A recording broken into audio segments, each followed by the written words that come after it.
네, 안녕하세요. 2022학년도 2학기 중간대학원고 1학년 시험 분석을 한번 해보겠습니다. 네, 이번에 대원고는 이제 문학과 문법으로 시험이 이루어져 있었고요. 이제 먼저 문학부터 어떻게 시험이 나오는지 한번 확인해 보겠습니다.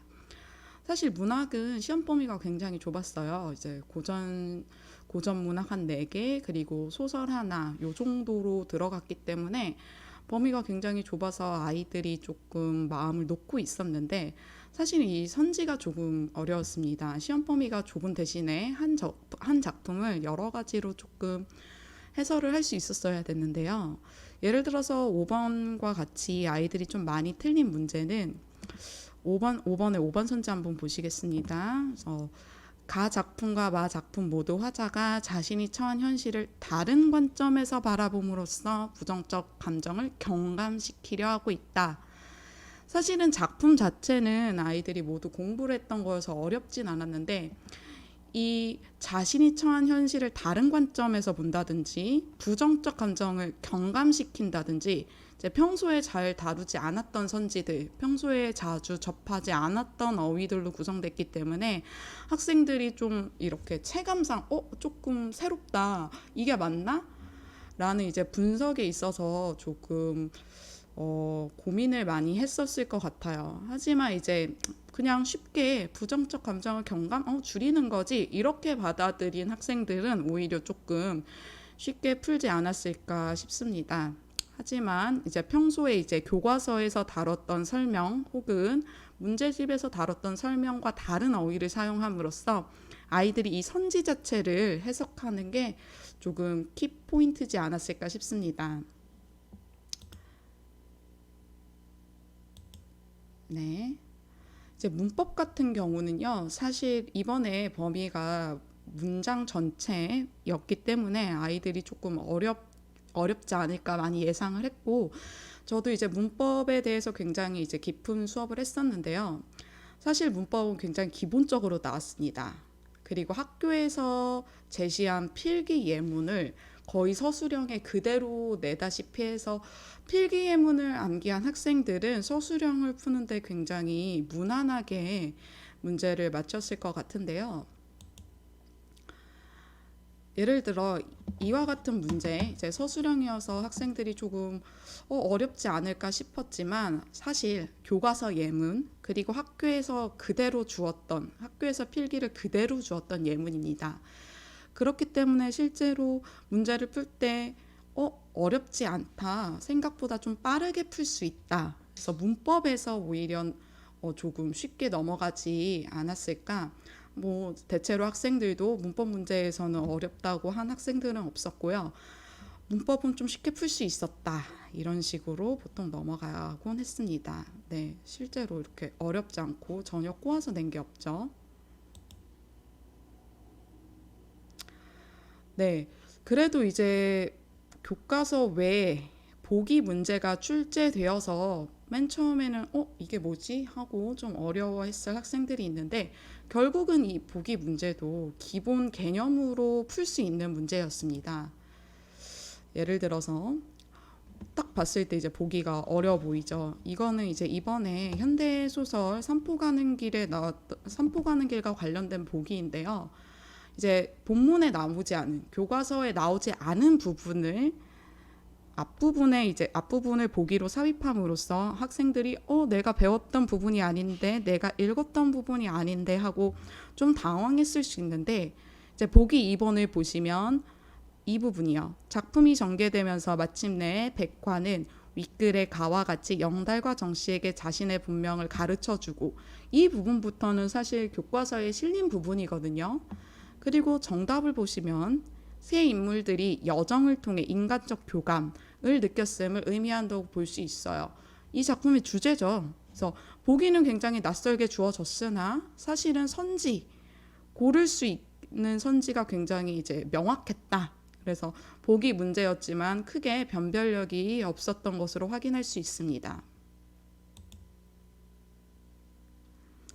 이제 대원고 문제에서 실수를 유도하는 문제가 있는데요. 그래서 문제가 어려운 것이 아니라, 그러니까 문제 내용이 어려운 것이 아니라 문제 형식 자체가 좀 아이들이 아차 하면 이제 틀릴 수 있게 실수를 유도할 수 있는 문제를 냈는데요. 한번 확인해 보시겠습니다. 네, 이 3번 문제입니다.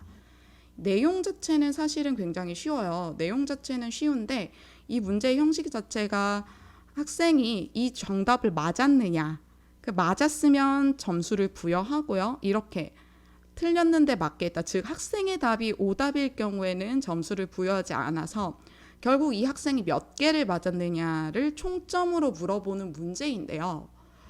이게 여차하면 그냥 맞은 개수의 점수를 곱해가지고 40점을 고를 수 있게 실수를 유도한 문제예요.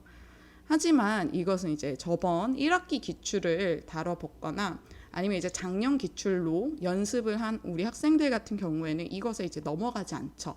즉 옆에 답을 한번 적어 놓고 그거와 일치하는 것만 골라서 배점을 부여하는 형식으로 이제 문제를 풀면 사실은 내용이 어렵지 않기 때문에 쉽게 풀 수 있는 문제입니다. 하지만 이제 이런 유형을 대비하지 않은 학생들 같은 경우에는 실수를 할 수 있는 문제이죠. 네, 그래서 이번 대원고 2학기 중간고사 총평을 해보겠습니다. 먼저 문학 파트와 문법 파트를 크게 나눠서 볼 수 있는데요.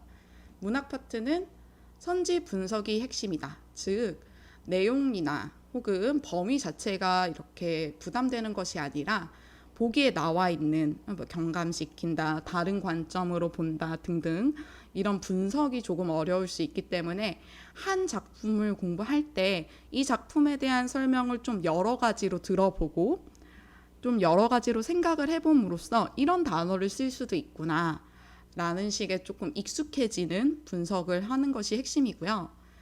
문법 같은 경우는 사실 범위는 적지 않았는데 선생님들이 이제 필기해 주신 부분 예문을 100% 암기하고 교과서 그리고 프린트에 있는 예문을 암기했다면 서술형도 무난하게 풀 수 있고 그리고 객관식에서도 꼬아서 낸 문제가 많지 않았기 때문에 쉽게 풀 수 있을 거라 생각합니다.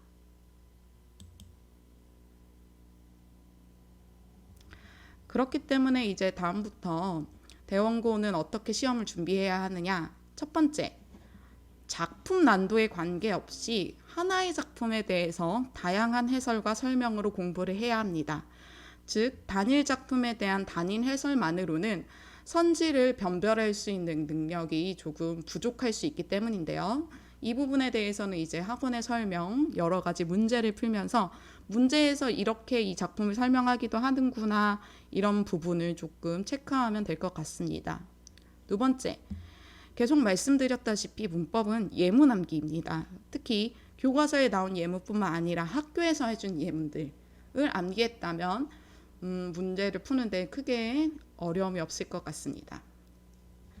자, 그와 이제 연결돼서요. 학교에서 프린트를 주기도 하고 교과서에서 설명을 해주기도 하는데 대원고 같은 경우는 학교 선생님이 따로 필기를 해주는 필기의 양이 좀 많은 편이에요.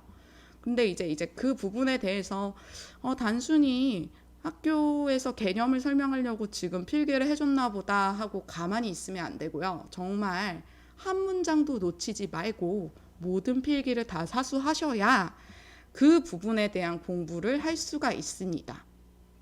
그렇기 때문에 학교 수업에서 해주는 필기를 모두 이제 수집을 해야겠죠. 이제 이걸 놓치면 이제 친구들한테 얘기하든가 아니면 학원에서 필기를 모아준 것들을 같이 공부하든가 하는 식으로 필기를 모두 모아서 공부해야 합니다. 네, 이번에 시험 수고하셨고요. 이런 식으로 준비하신다면 대원고 아까처럼 실수 유도하는 문제 정도만 좀 조심하시면 크게 어려움 없이 높은 점수를 획득할 수 있을 거라 생각합니다. 네, 수고하셨습니다. 감사합니다.